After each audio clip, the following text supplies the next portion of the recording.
What is going on, everybody? Happy Monday. Bobby Fire, Eric Sheetshaber. We're going to be talking through this two-game NFL slate. There will be some baseball talk later. I'm actually not playing any baseball tonight, but I'm happy to listen in or whatever it is.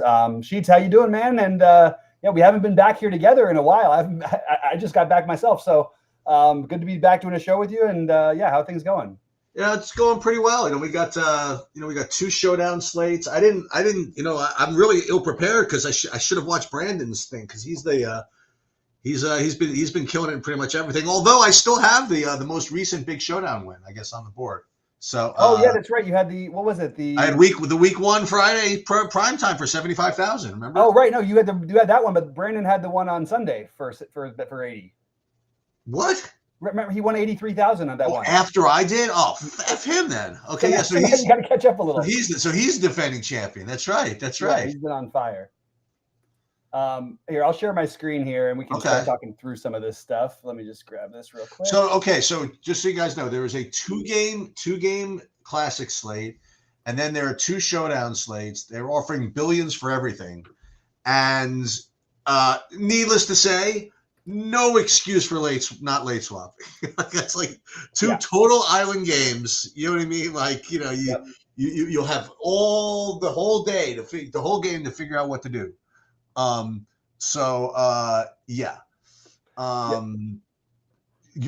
do you have any opinions on the games? Yeah. So what I wanted to try and do is just try and figure out a way to get different on the two game slate side of things. One, I do like the over in the Tampa Bay Houston game.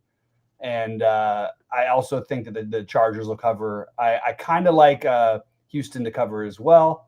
But I think this is an interesting. I think the one thing I did, and I'll just show right here, I actually put for game stacks. I'm trying to get more of this. And again, it's SaberSim's not letting me. It keeps yelling at me. But you can see in terms of the amount of dollars, it is a lot more on the Tampa Bay Houston game.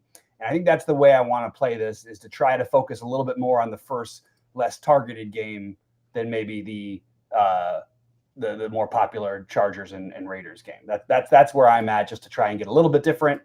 I also think you get into some weird, backup running backs on these kind of slates, on 2 game slates. You should be looking at things like that.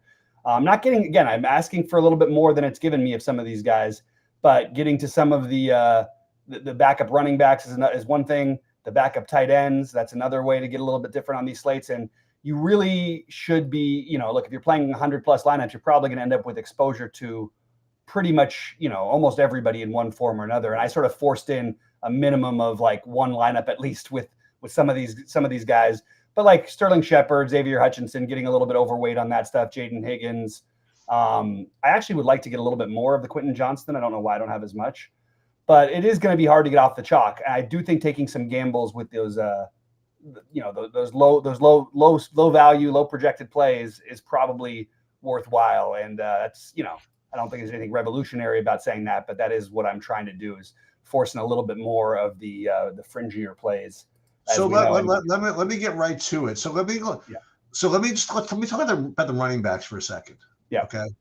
So, I mean, obviously the 4, lead backs are the 4 best projected backs, and the 4, highest owned backs, between Bucky Irving, Nick Chubb, Giante, and Hampton. Chubb has improved a little bit because no Dameon Pierce, I guess. Yeah. But those are the 4 clear guys. Now, of the, I guess, other guys, the guys that we're talking about are maybe Rachaad White from Tampa, Najee Harris from LA, and then like a combination of Ungobuli and like the Woody Marks from Houston. I guess if you wanted in showdown, like Raiders wise, to go like stuff like, these are the guys that we're not necessarily playing. These guys have to talk about, like Jameer White or who's the other guy? Some guy with a funny Dylan Lobe or something like that. But in classic, I don't think you need to do those guys. But I think we really should consider the guys that we've heard of. You know what I mean? Like the Rachaad White, Najee Harris, because they weren't really involved last week, but that doesn't necessarily mean they're not going to be involved this week. And listen, obviously, Hampton's the future and like all this stuff, but Najee Harris had kind of like a weird issue. Right? I forget what it was. It's like whatever it was. I forget what it was, but he got like what 12 targets or 12 not 12 targets, like 12 snaps last week or whatever, and who's to say that he doesn't get more this week? What I will say is that he's 4,800 and he's going to be very low owned. Yeah.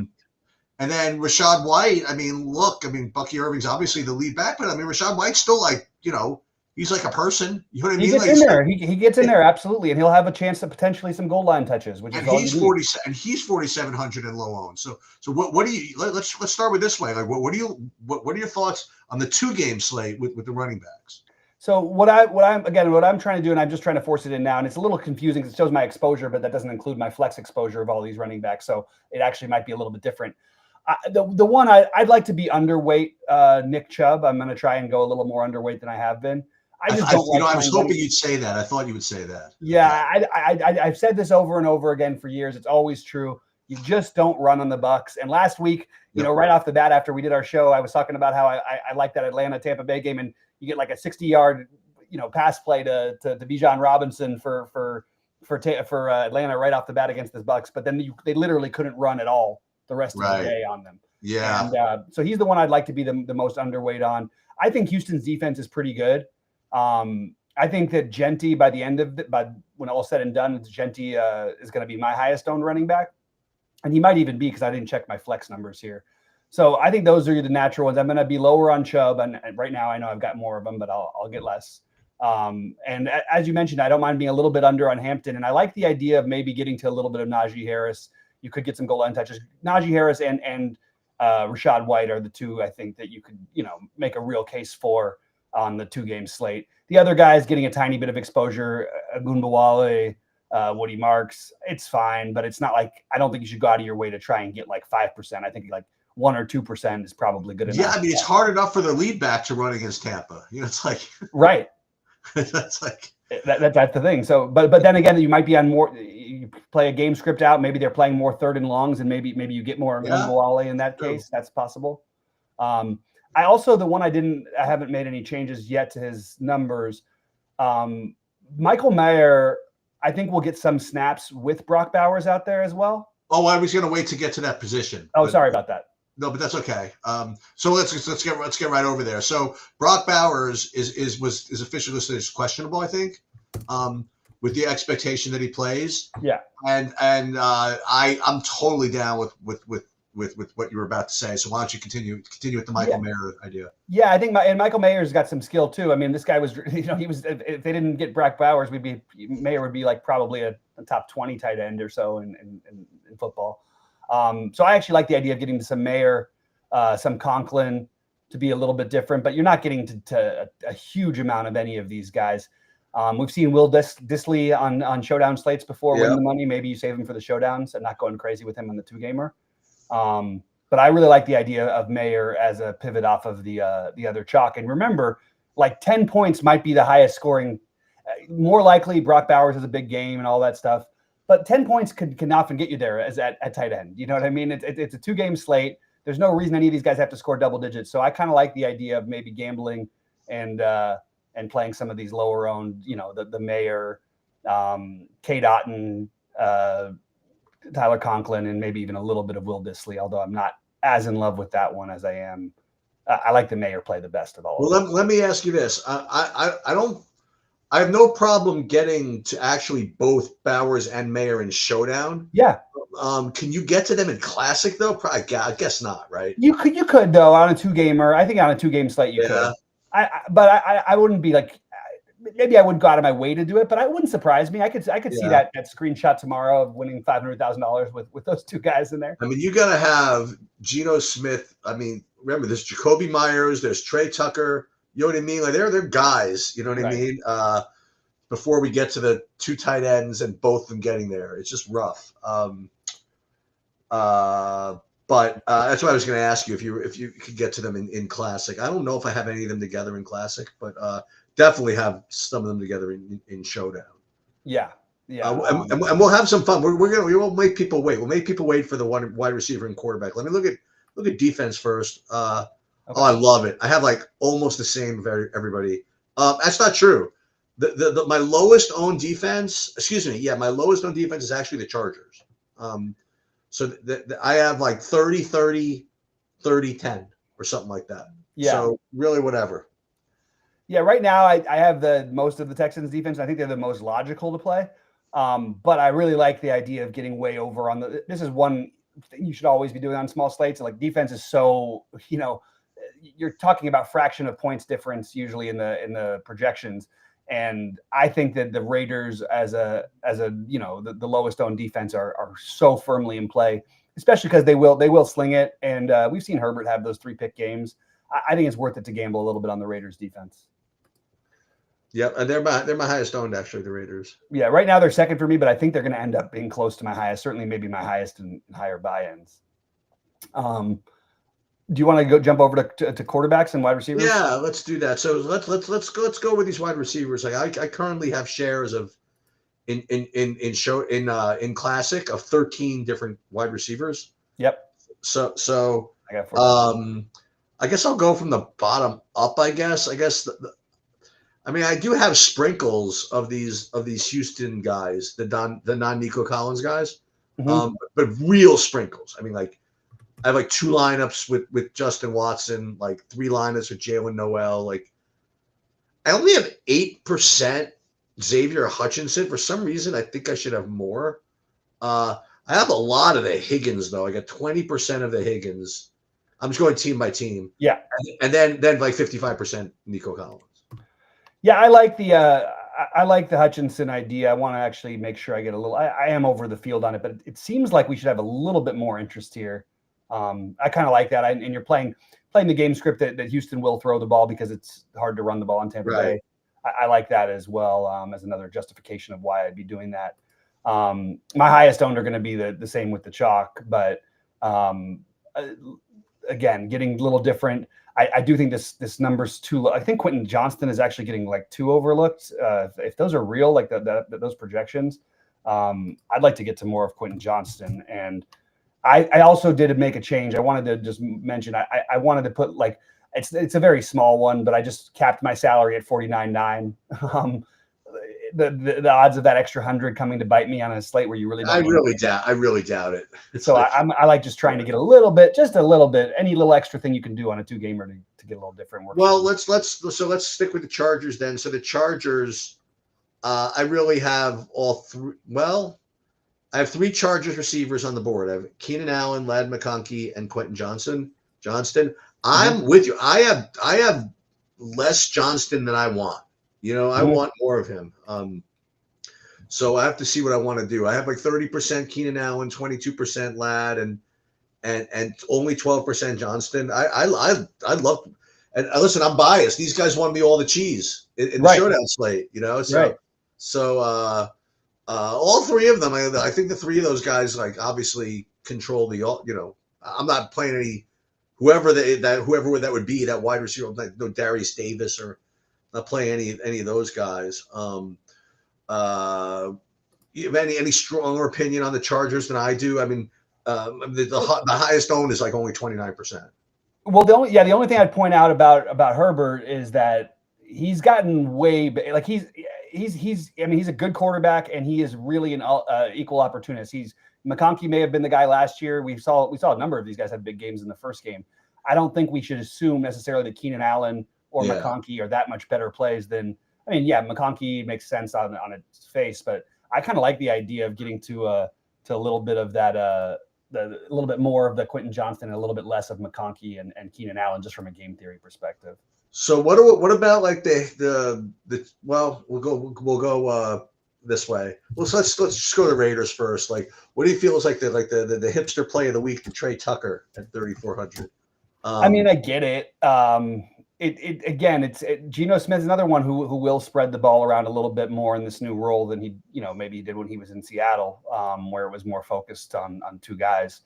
I am not getting to as much of the Trey Tucker right now. I'm actually not getting to much of the Raiders receiving game. I think I'm going to play more of the running game for them, outside of the obvious Bowers and Meyer, which we already talked about, and Jacoby Myers. Well, that's the important point. I mean, I think they are going to be they have the new guy, Chip Kelly or whatever, right? So Yeah. I think they're gonna sling the ball around a little bit more. And they were actually towards the end of the season, I think, pretty pass heavy last year, believe it or not. Well, yeah, but they've got Genti now, who's obviously Yeah, the that's number true. 5 overall pick or whatever in the That's draft. true. So they're going to try a bunch of different things. But yeah, you're right. You're right. And by the way, I like this Raiders team in general. I think all 4 of these teams are like playoff or borderline playoff. Like they're either going to just miss or they're going to make it. So it's Jacoby Myers is really cheap. He's going to be 60% owned, right? I think he's going to be higher owned even than he's being projected. I actually think there's a chance that he ends up as. Yeah, I think he should probably be the highest owned receiver. I think so. And by the way, he's like been super consistent. Going back to last year, basically as a Raider, he's been really, really good the whole time. Tampa, I presume. I mean, well, I'll ask you another way. We're obviously going to play the two bigger guys. How much are you going to take a shot with Sterling Shepard at 3K or whatever? Sterling Shepard, I have him above the field, I believe. Yeah, let's see. Well, let's see, because he's in my flex also. So I only have like 7%. I think I've got 9% of them total. Nothing crazy, but I do like the Shepard idea. By the way, for people who don't know, people think Sterling Shepard is super old. He played with Baker in college at Oklahoma.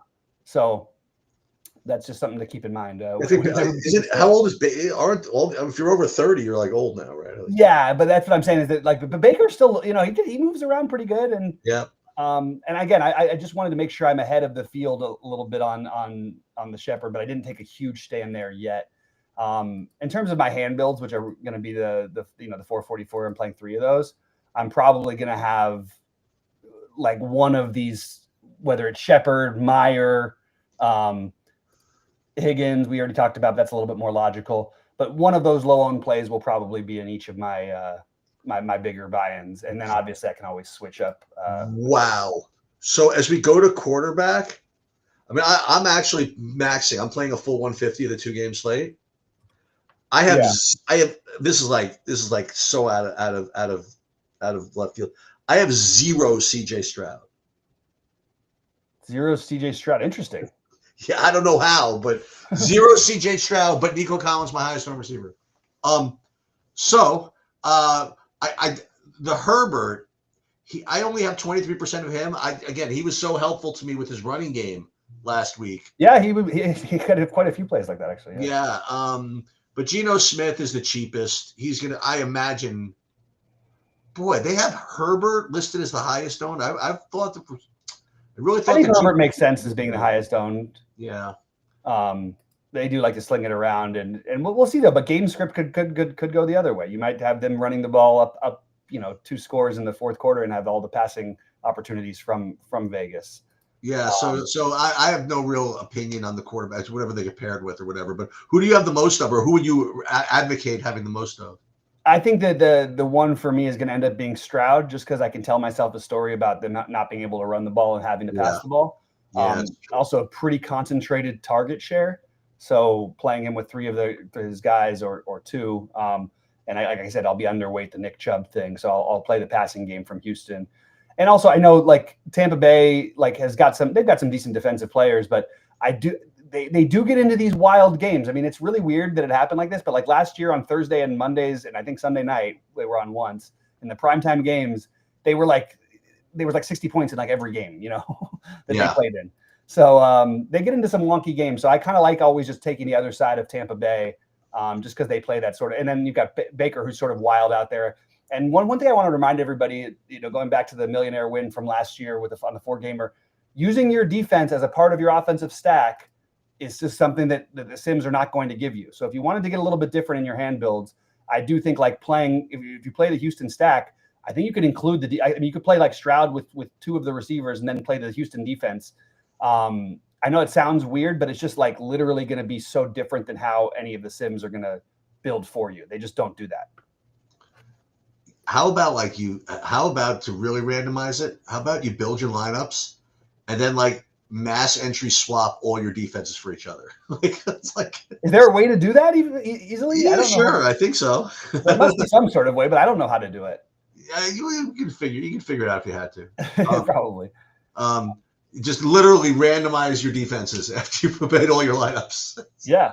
No, I mean, I think it makes You'll sense. probably be able to afford it, right? I mean, Yeah. And there you have it. Now I do have the Raiders as my highest. Oh, the Raiders and Texans, I guess, are my two highest. that's actually not a bad idea. So wait a minute. The defenses. So let's look at the prices of these guys. So, like for example, like if you have a defense, you have a lineup with like the Chargers in it, and then you like swap that all the Chargers ones to the Raiders and leave 600 on the table. Yeah. I mean, you're like that's it's like an MMA thing almost. You know what I mean? That's like a beautiful thing because there's really no difference between the two of them. And all of the lineups. You know what I mean? If you had an extra 600 to spend, they're all going to give you the Chargers. Yep. So you may as well just eat the 600. You know, and it's not like there's anybody you really need to get offensively where the 600 will get you there. I think. Yeah. I don't know. Agreed. I think that if you can, I mean, I really think that like there's no need to, you really don't need to use all your salary tonight, whether you're hand building or using the Sims. I would trust the Sims and everything, but like I said, I really think there's going to be like the line, and you're just going to be so different. Like people aren't going out of their way to leave 600 or 700 on the table. I was actually considering doing that, like maybe making a bigger stand and getting like 49-2 or something. But I think I might be giving up a little bit too much with how many lineups I'm playing. I don't know. I couldn't really decide. Okay. But yeah, I mean, there's certainly a lot of ways. You know what you could do? Like here's the thing you could do. You could search for, and again, it's not easy, but you search for your Chargers lineups that have maxed out salary. Okay, and if you listen, you won't see any because you made it max 49.9, but whatever your max salary is, you search for Chargers ones that have that salary, and just swap those for like the Texans or something like that.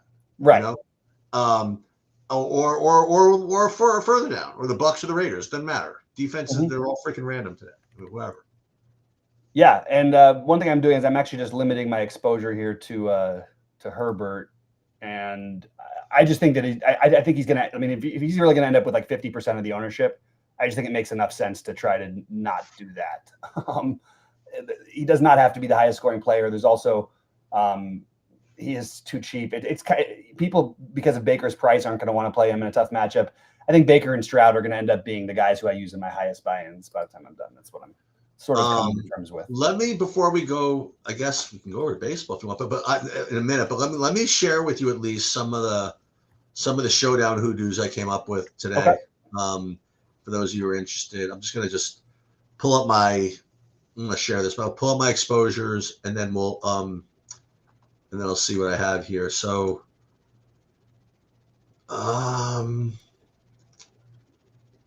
no. Oh, those are captains. In the flex, I have a bunch of Xavier Hutchinson in Showdown. I have a bunch of Sterling Shepard in Showdown. Did I get to some of these? Yeah, like in Showdown, I have like 20% Justin Watson because he's like 1K. Yeah. And 17% Jalen Noel because he's 1K. He's like 1,200.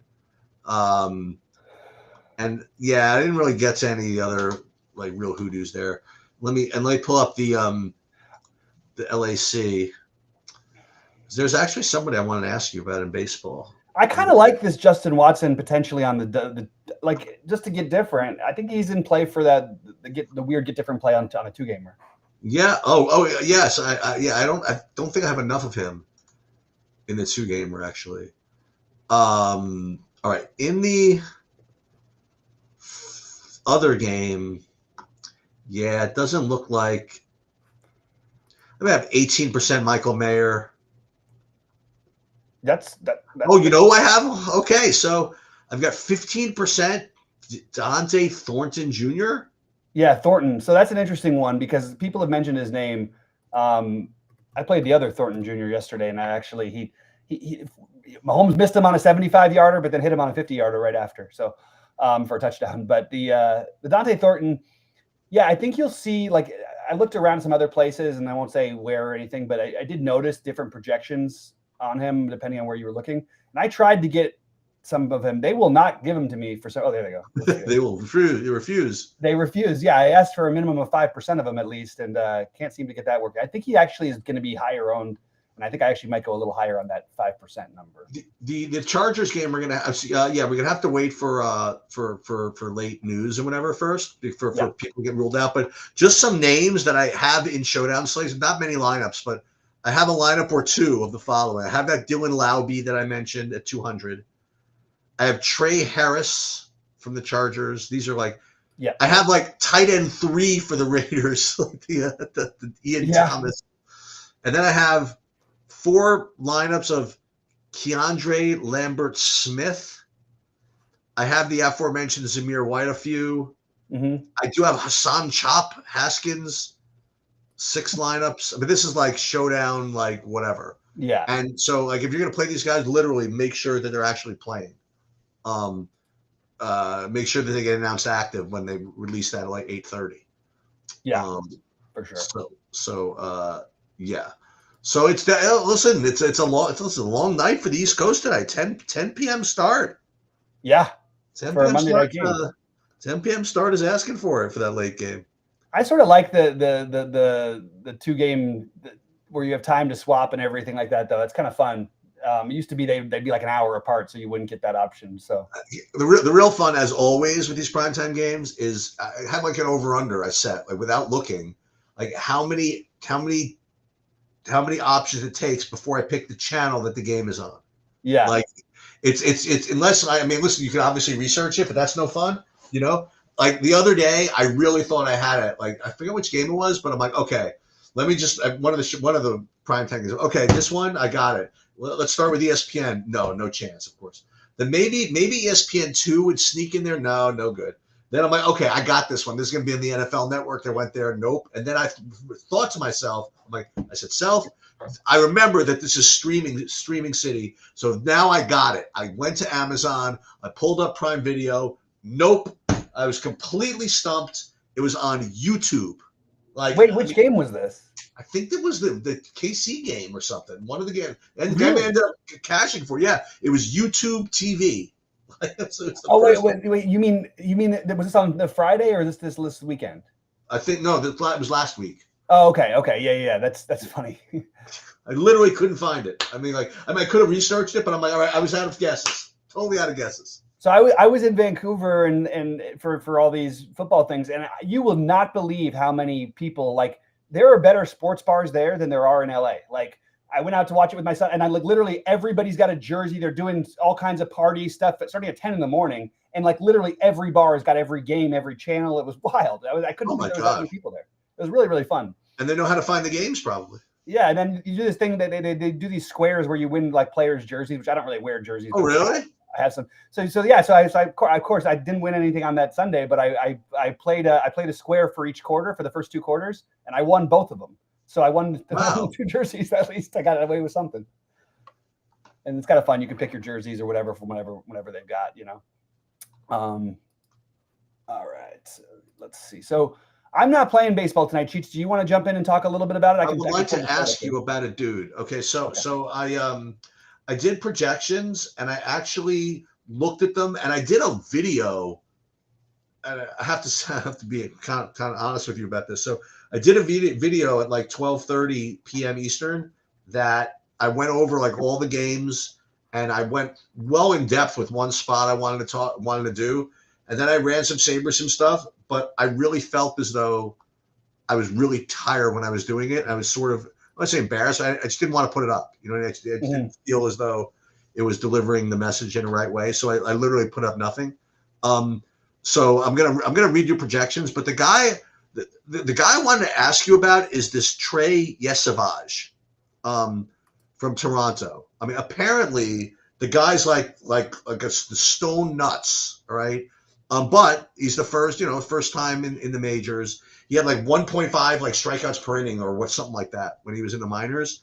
And he's in a spot where it's like the worst like stadium you could ever make your debut in, besides for Coors. You know, he's in Tampa.